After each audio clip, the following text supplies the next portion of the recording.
Bueno, el tema que me corresponde es la detección temprana de cáncer de piel en los pacientes de alto riesgo. Pero, ¿cuáles son esos pacientes de alto riesgo? Es lo que les voy a hablar en esta conferencia. Ya el doctor Ángel nos introdujo un poco sobre los factores de riesgo de cáncer de piel, ¿sí? Sabemos ya que la radiación solar es el principal factor de riesgo para tanto melanoma como no melanoma. Se ha visto que las quemaduras en menores de 25 años, cuando son más de 6 quemaduras, incrementan el riesgo de todos los cánceres de piel. Mientras que cuando son quemaduras en mayores de 25 años se ha asociado más con carcinoma vasocelular y escamocelular.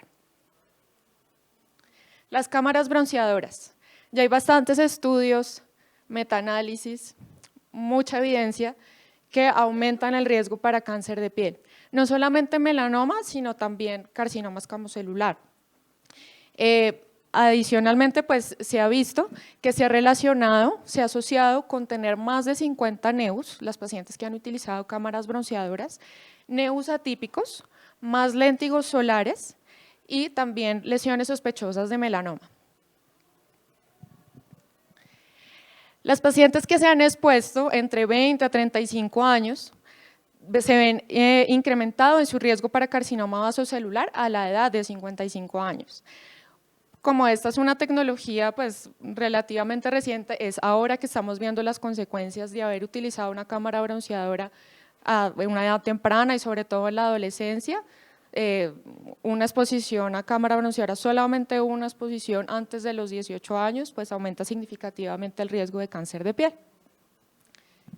¿Cuáles son los factores de riesgo para cáncer no melanoma? Ya el doctor nos habló un poco el daño bueno, de la radiación solar, tener daño actínico, la piel fotodañada también es un factor de riesgo para presentar cáncer de piel no melanoma, tener queratosis actínicas, la inmunosupresión, ya sea endógena o exógena, cáncer de piel no melanoma, tener antecedente de cáncer de piel aumenta la probabilidad de sufrir otro cáncer de piel en los próximos 10 años.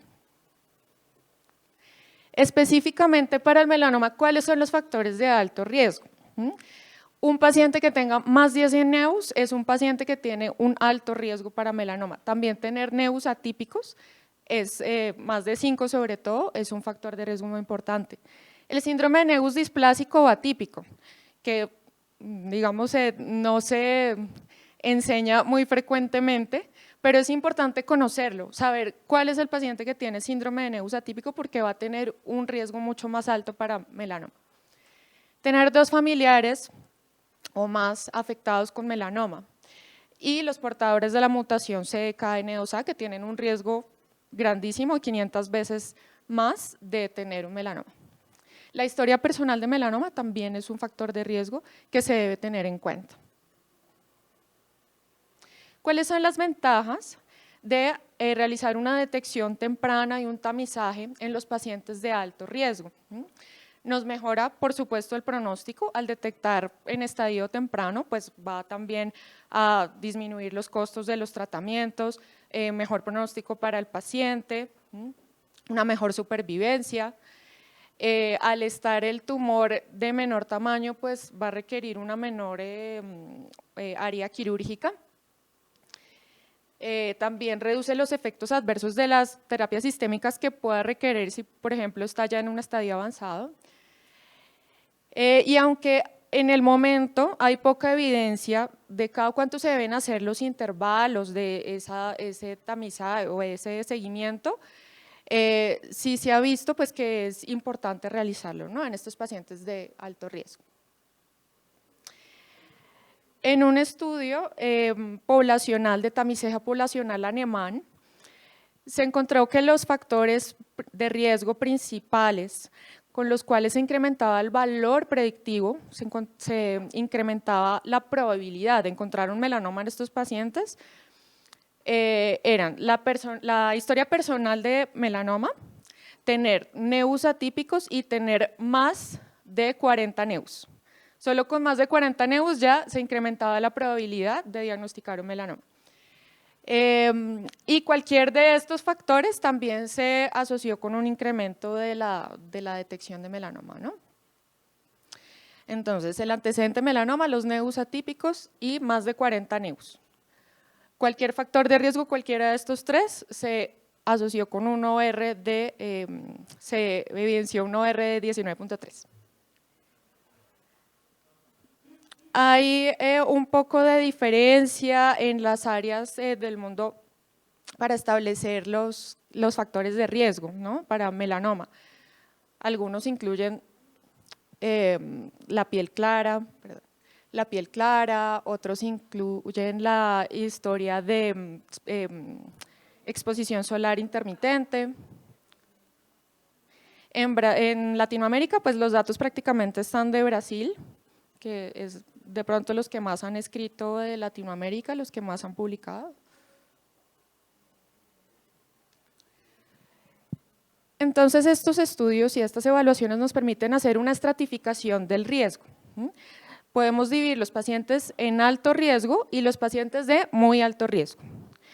Vemos que los pacientes de alto riesgo son los pacientes que tienen más de 50 NEUs hasta 100 NEUs, que pueden tener uno o más NEUs atípicos, que tengan historia familiar de melanoma, un fototipo claro, que tengan daño actínico, piel pelirroja o que tengan alguna inmunosupresión.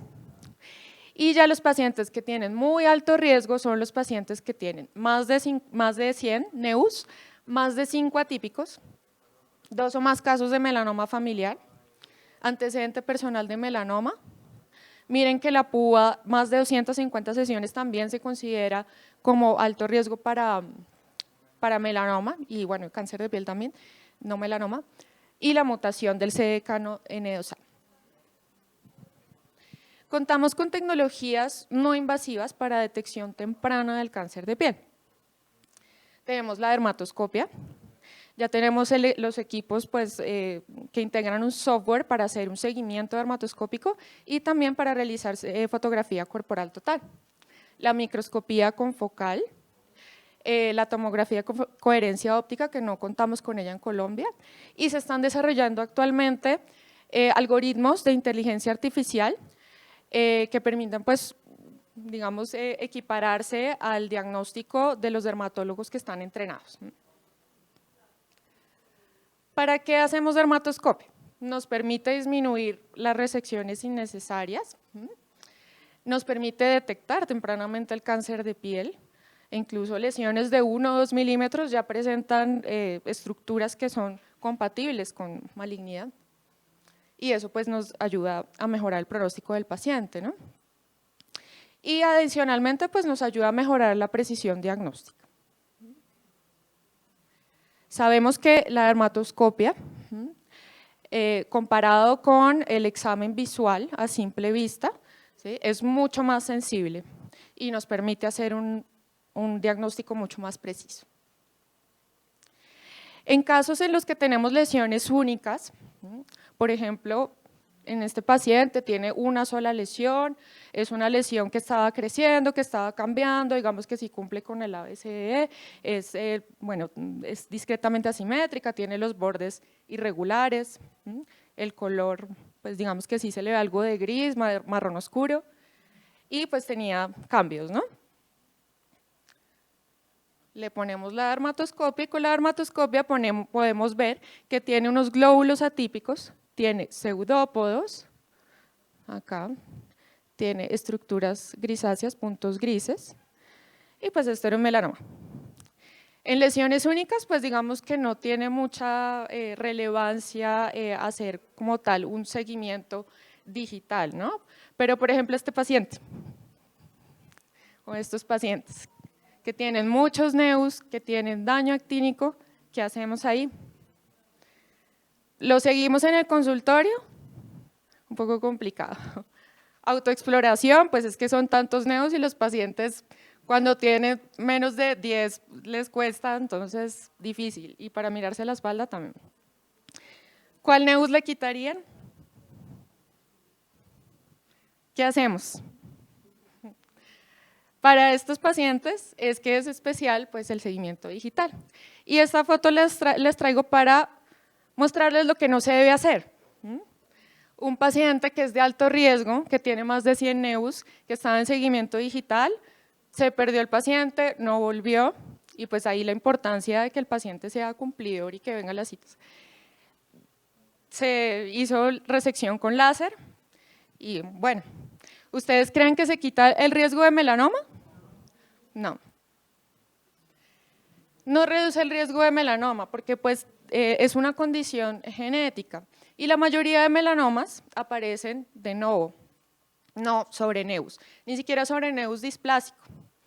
Por lo tanto, pues así se quitan incluso todos los nevus, el paciente sigue con riesgo. Y hacer pues la resección de múltiples nevus pues profiláctico tampoco, pues o sea, no nos va a ayudar tampoco para hacerle el seguimiento. Y por ejemplo, este paciente que se lo hizo con láser nos va a presentar pues una dificultad a la hora de hacerle seguimiento con la dermatoscopia. Hay melanomas de lento crecimiento.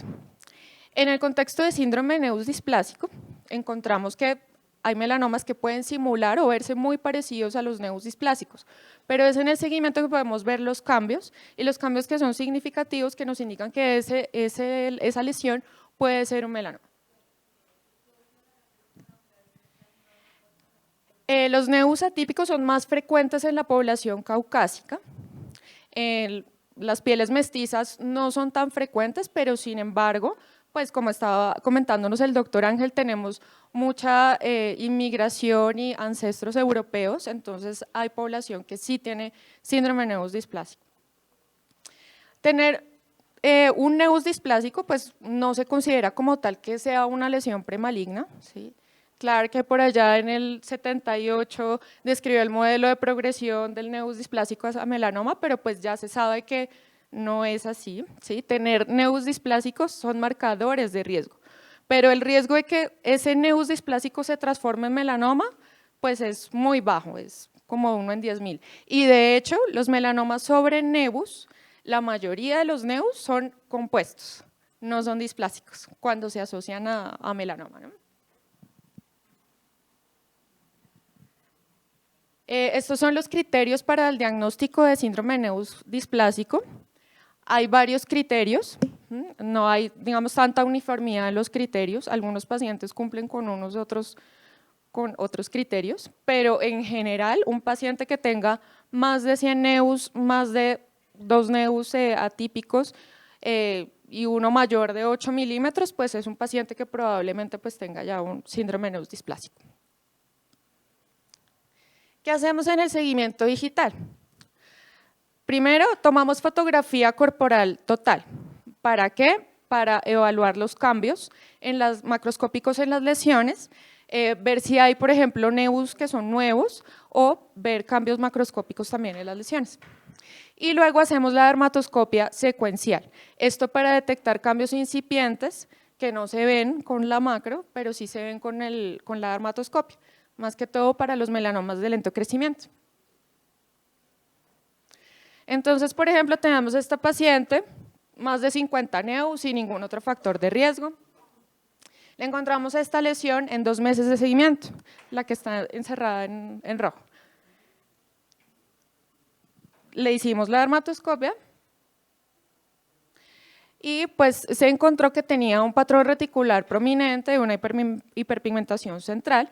Sin embargo, este patrón era diferente al patrón de los otros nevus que tenía la paciente.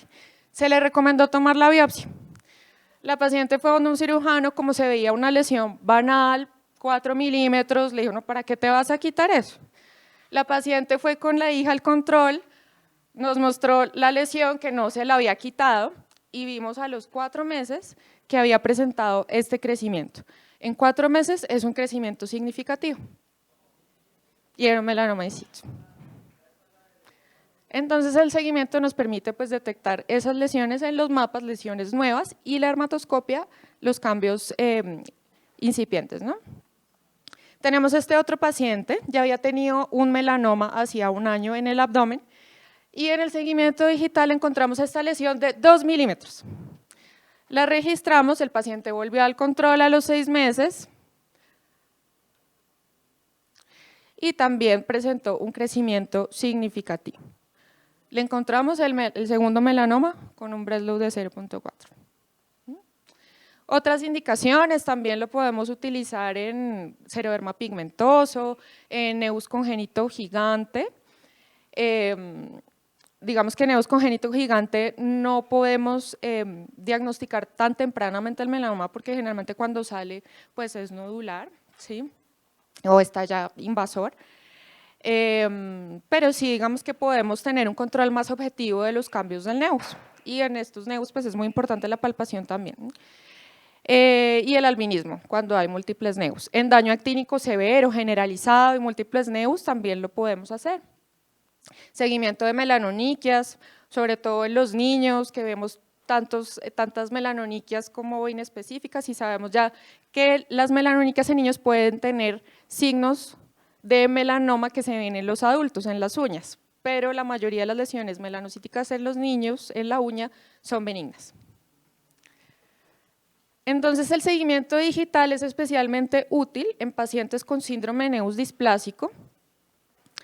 Tenemos una mayor precisión diagnóstica y podemos detectar más tempranamente los melanomas.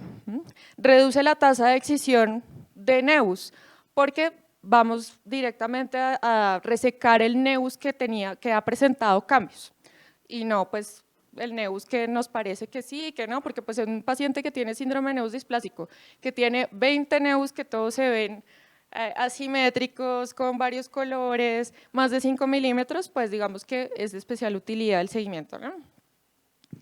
¿Cada cuánto se debe hacer? Dependiendo del riesgo del paciente. En general, cada 6 a 12 meses. Y pues de por vida, porque se ha demostrado también que entre más tiempo se haga el seguimiento, mayor chance hay de detectar un melanoma. En esta foto, por ejemplo, acá vemos los melanomas que son detectados, pues los que remiten, digamos, al programa de seguimiento. Pues ya vemos que son melanomas invasores, bastante grandes, y estos son los melanomas que se detectan en programas de seguimiento. La mayoría de estos melanomas son microinfiltrantes o están in situ.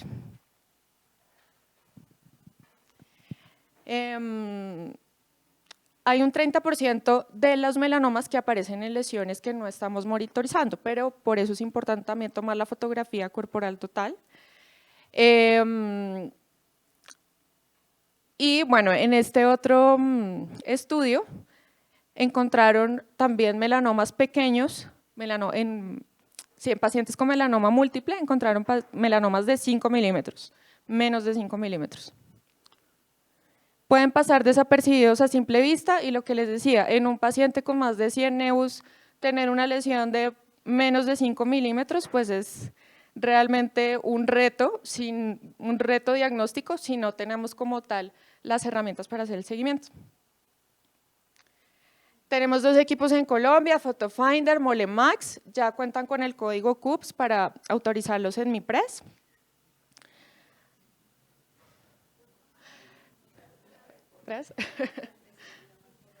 Al parecer todavía no está montado como tal el código en la página, pero sí se puede hacer como la gestión con este CUPS para que se lo autoricen a los pacientes de las EPS. Y la microscopia confocal es el complemento de la dermatoscopia. Nos permite ya tener una resolución a nivel celular de las lesiones. Se puede hacer in vivo o ex vivo. Para hacerlo ex vivo, o sea, en el tejido recién extirpado, se necesita otro equipo distinto que no lo tenemos acá en Colombia. Y pues esto nos va a incrementar la precisión diagnóstica.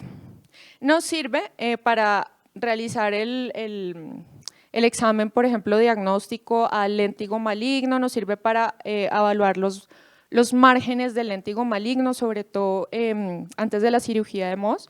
Tiene bastante utilidad, puede ser útil para monitorizar el tratamiento de las queratosis actínicas y en lesiones que son rosadas, que son inespecíficas, también es de bastante utilidad. Entonces, para recordar, los pacientes de alto riesgo se benefician de seguimiento digital. Se debe realizar una adecuada inclusión de los pacientes, como ya les dije, de alto riesgo, de muy alto riesgo. No se deben usar cámaras bronceadoras, también ya se sabe que incrementa el riesgo de cáncer de piel y pues sobre todo en estos pacientes de alto riesgo, más, ¿no? Siempre se debe hacer una educación al paciente sobre todo de alto riesgo, en cuanto a los cuidados de fotoprotección y también para el autoexamen, ¿no? Y invitarlos también al próximo curso de dermatoscopia que se va a hacer en la Fundación Santa Fe en 15 días. Muchas gracias.